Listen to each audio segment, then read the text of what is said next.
working together to coordinate an emergency response. Officials at the scene estimate 8 people were unaccounted for were unaccounted for. That number might change. 2 have been rescued, 1 without injury, 1 in critical condition.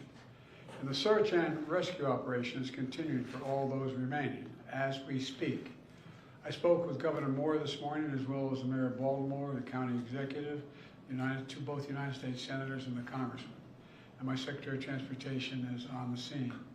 I told them we're going to send all the federal resources they need as we respond to this emergency. And I mean all the federal resources. And we're going to rebuild that port together. Everything so far indicates that this was a terrible accident. At this time, we have no other indication, no other reason to believe there's any intentional act here. Personnel on board the ship were able to alert the Maryland Department of Transportation that they had lost control of their vessel, as you all know and reported. As a result, local authorities were able to close the bridge to traffic before the bridge was struck, which undoubtedly saved lives. Our prayers are with everyone involved in this terrible accident and all the families, especially those waiting for the news of their loved one right now. I know every minute in that circumstance feels like a lifetime. You just don't know. It's just terrible. We're incredibly grateful for the brave rescuers who immediately rushed to the scene, and to the people of Baltimore.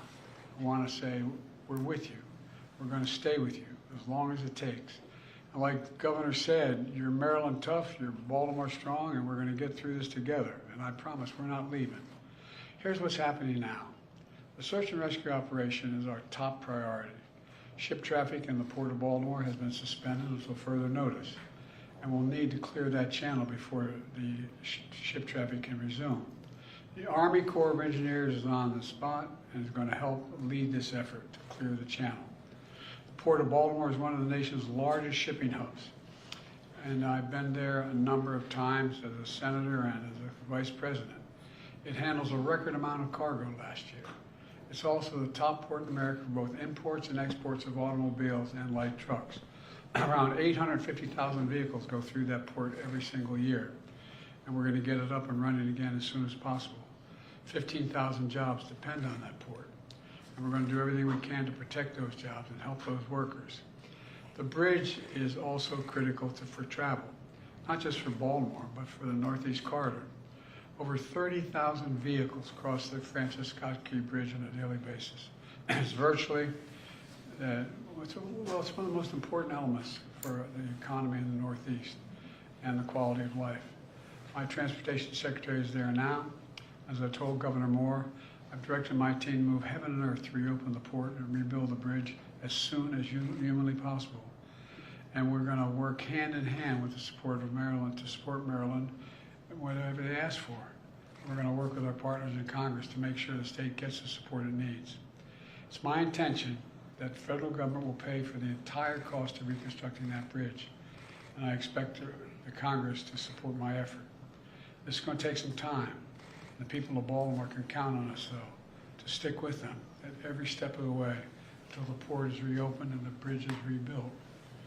You know, we're not leaving until this job gets done. Not leaving until then.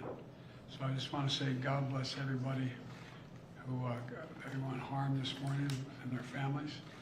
And may God bless the first responders, many of whom risking their lives.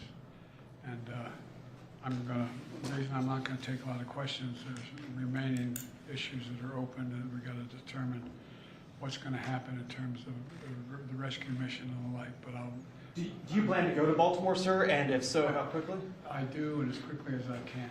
You said the federal government's also going to pay for the repairs. I'm just curious, this was a ship that appears to be at fault. Is there any reason to believe that the company behind the ship should be held responsible? And then also, you mentioned... That could be, but we're not going to wait for that to happen. We're going to pay for it to get the bridge rebuilt and opened. What did you make of Israel's decision not to attend this meeting this week? Oh, I don't want to get into that. We have plenty of time to talk about Rob. You mentioned the port. Can I ask about cars? About the port. Thank you.